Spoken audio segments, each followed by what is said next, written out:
Hello guys, welcome to our own YouTube channel. हमारा आज का टॉपिक वही कंटिन्यू करेंगे हम जो लास्ट टाइम हमने शुरू किया हुआ था, boundary of A set. Boundary of A set के हमने 5 पार्ट कर लिए थे, छठा पार्ट आज हम करेंगे। तो आज 12 पार्ट्स टोटल हैं। तो 6 पार्ट में देखते हैं हम क्या दे रखा है। क्वेश्चन होगा हमारा A is closed if and only if B of A is contained in A. पहले एक बार ये लेके चलेंगे, ये प्रूव करेंगे, फिर कन्वर्स पार्ट में ये लेकर के चलेंगे और ये प्रूव करेंगे। Because if and only if की कंडीशन है, आपको दोनों करने होंगे, कन्वर्स पार्ट भी करना होगा। सबसे पहले हमने लिया लेट ए इज क्लोज्ड। अगर ए क्लोज्ड हमें दे रखा है, हमें boundary of A set first part में ही सीखा था, B of A is equals to A closure intersection X minus A closure.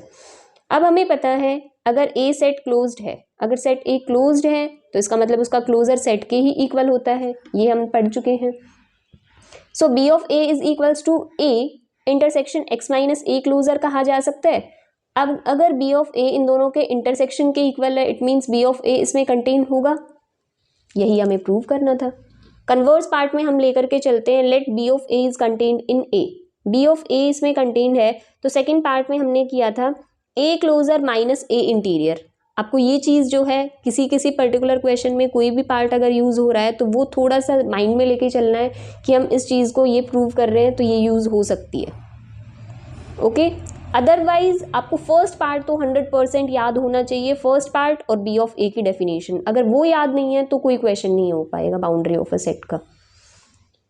उसी से 90% या 80% तो एटलीस्ट हो ही जाएंगे आपकी थ्योरम्स या जो भी पार्ट आता है पेपर में प्रूव करना।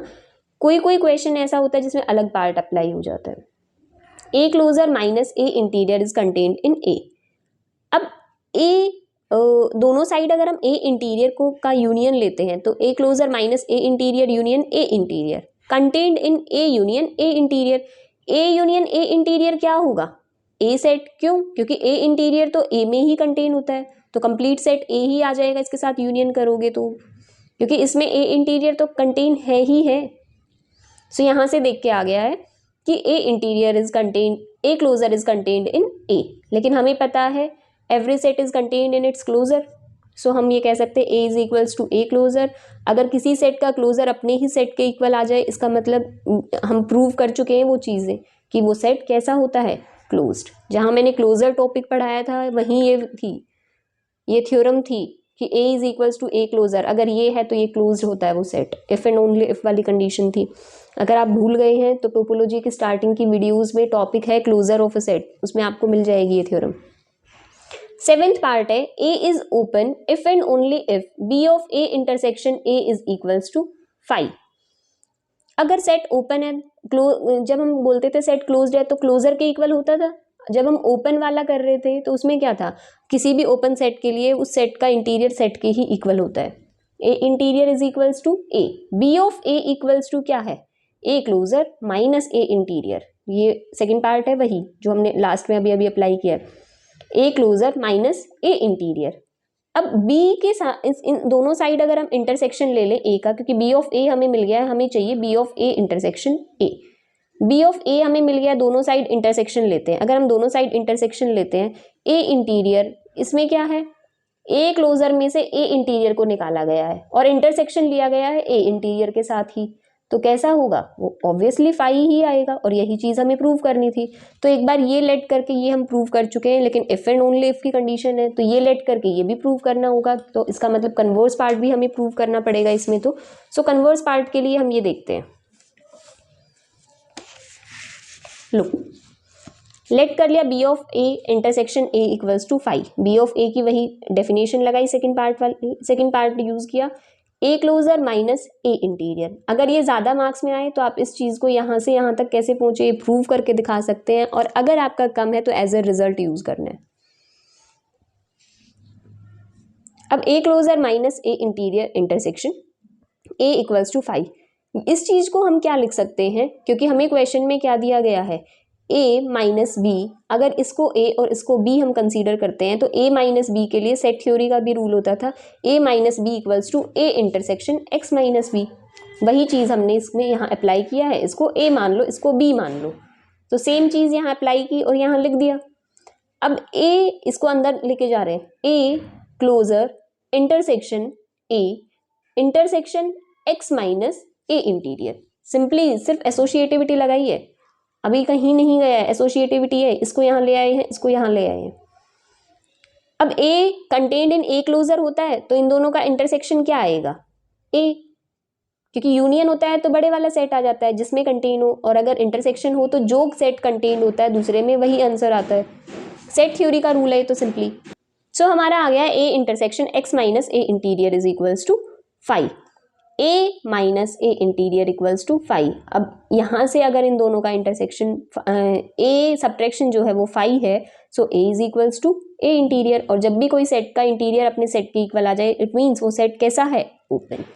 तो ये हो गया 7th पार्ट। 8th पार्ट है कि अगर ए सेट, अभी हमने पढ़ा कि क्लोज्ड हो तो कैसा होगा, ओपन हो तो कैसा होगा। अब हम बोल रहे हैं अगर कोई सेट बोथ है, ओपन भी है क्लोज्ड भी है, इट मीन्स उसकी बाउंड्री जो है वो 5 है, एम्प्टी होती है। उस सेट का बाउंड्री जो है वो कैसी होगी, 5। अगर कोई सेट जो है ओपन भी है क्लोज्ड भी है तो उस सेट की बाउंड्री हमेशा 5 होगी, एम्प्टी होगी।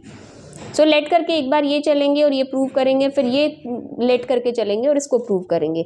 हमने पहले लेट किया A is both open and closed. अगर ओपन है तो मतलब सेट का इंटीरियर सेट के इक्वल, क्लोज्ड है मतलब सेट का क्लोजर जो है वो सेट के इक्वल। अब बी ऑफ ए, हमने ये कहा कि बी ऑफ ए क्या होता है, सेकेंड पार्ट वही, A closure minus A interior. A closure A के इक्वल, ए इंटीरियर ए के equal, A minus A is 5। तो बी ऑफ ए क्या आ गया हमारे पास, यही हमें प्रूव करना था। तो अब ये चीज़ तो हमने प्रूव कर दी। अब कन्वर्स पार्ट में हम लेट करके चलेंगे कि बी ऑफ ए जो है वो क्या है, 5 है। अब बी ऑफ ए जो है अगर 5 है, हम प्रूव करेंगे कि ए जो है वो ओपन भी होगा और क्या होगा, क्लोज्ड भी होगा। सो देखते हैं, A closure equals to A union B of A. B of A हमें दे रखा है 5, ए यूनियन 5 इज ए। अब ए क्लोजर ए के इक्वल आ जाए, अगर किसी सेट का क्लोजर ही सेट के इक्वल आ जाए तो वो कैसा सेट होता है, क्लोज्ड। अगर सेट का इंटीरियर सेट के इक्वल आ जाए तो ओपन। ओके, तो जैसे हम ए क्लोजर लेके चले थे और दिखा दिया ए क्लोज्ड है, अब ए इंटीरियर लेके चलेंगे और इसको ए के इक्वल दिखा देंगे और बोल देंगे सेट जो है वो ओपन होगा। A interior is equals to A minus B of A, ये 5th पार्ट से आया हुआ है। 5th पार्ट हमने प्रूव किया था। बी ऑफ ए यहाँ क्या है, 5। ए में से अगर 5 को माइनस कर भी दिया तो क्या ही फर्क पड़ेगा, ए इंटीरियर इज इक्वल्स टू ए। अगर सेट का इंटीरियर सेट के इक्वल आ जाए तो सेट कैसा होता है, ओपन। और यही चीज़ हमें प्रूव करनी थी। सो हमने 8th पार्ट भी प्रूव कर दिया है। Moving to the 9th part. 9th part में क्या करना है, boundary of A union B is contained in boundary of A union boundary of B. वही अपना फर्स्ट पार्ट से यूज होगा और डी मॉर्गन लॉ लगाना है। सिंपली सेट थ्योरी है, इसमें बिल्कुल कोई प्रॉब्लम नहीं आएगी। डी मॉर्गन लॉ लगेगा, एक्सपेंड करते जाना, अपने आप आंसर आ जाएगा, क्योंकि इसमें आपको यही लेके चलोगे और लास्ट में अपने आप कंटेनमेंट का ही आ जाएगा। ठीक है, कंटेनमेंट वाला ही आएगा, क्योंकि जब आप ऊपर से क्लोजर को सेपरेट करोगे तो कंटेनमेंट वाला ही बनता है। इंटरसेक्शन पे क्लोजर अलग अलग करते ही इक्वल नहीं होगा, सिर्फ कंटेन्ड आएगा। दैट मीन्स ए, अगर आप बोल रहे हो ए इंटरसेक्शन बी का क्लोजर, तो वो कंटेन्ड होता है A closure intersection B. Union में ये इक्वालिटी होल्ड करता है, क्लोजर में इंटरसेक्शन में नहीं करता था। सिर्फ वो चीज़ यूज़ होगी। अब पहले आप खुद सॉल्व करने के लिए ट्राई करना, फिर आप यहाँ से देख सकते हो, वीडियो पॉज कर लेना। ओके, सो 9th पार्ट हो गया है। हम 10th पार्ट देखते हैं कि 10th पार्ट क्या है। ओके,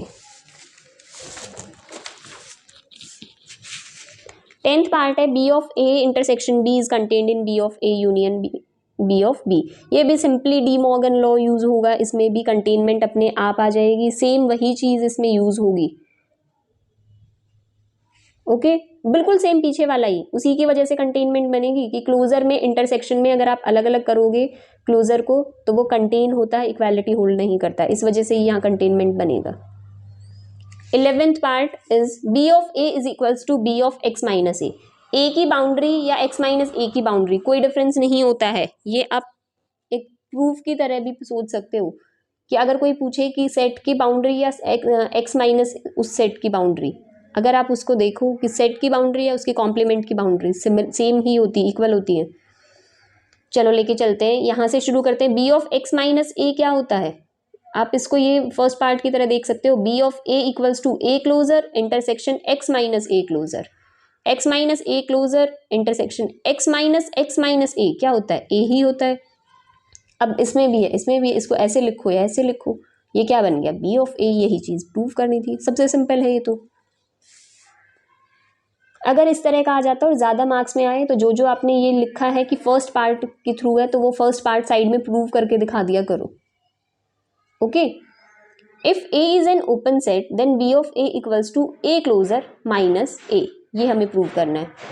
अब हमें पता है, बहुत सिंपल है ये तो, आपको देख के ही पता चल गया होगा कि जब सेट ओपन है तो अपने इंटीरियर के इक्वल होगा सेट। b ऑफ a क्या दे रखा है, ये प्रूव करना है हमें। सेकंड पार्ट में बताया था b of a equals to a closure minus a इंटीरियर। a इंटीरियर किसके इक्वल है, a के ही, क्योंकि सेट तो ओपन है। ओपन सेट क्या होता है, अगर सेट ओपन हो तो उसी सेट का इंटीरियर सेट के ही इक्वल होता है। तो a इंटीरियर की जगह आप a को पुट कर दीजिए, यही हमें प्रूव करना था। b of a is equals to a closure minus a। Okay, ज़्यादा मार्क्स में आए सेकंड पार्ट आप प्रूव करके दिखा दीजिए। ये वाली स्टेटमेंट की ये कैसे आई थी, ये फर्स्ट पार्ट की हेल्प से होती है। ओके, तो आज के लिए इतना ही रखते हैं। ये बाउंड्री ऑफ अ सेट हमारा कंप्लीट हो गया। नेक्स्ट टाइम हम बेसिस और सब बेसिस करेंगे और उसके बाद रिलेटिव टोपोलॉजी और सब स्पेस करेंगे। सो बाउंड्री ऑफ अ सेट जो है 2 ही क्लासेस का टॉपिक था, 2 वीडियोज़ में ही कवर हो गया है। अगर आपने लास्ट वाले पार्ट भी देखने हैं या इसका बेसिक समझना है बाउंड्री ऑफ अ सेट, तो आप लास्ट वीडियो जाके देख सकते हैं। इससे ठीक पहले जो वीडियो है सेम प्लेलिस्ट में। आज के लिए इतना ही रखेंगे, बाकी नेक्स्ट टाइम करेंगे। Thank you guys for watching my video. If you like it please like, share and subscribe my channel. If you have any doubt, any query, you can message me on Instagram or ask your question in the comment section also. Thank you guys.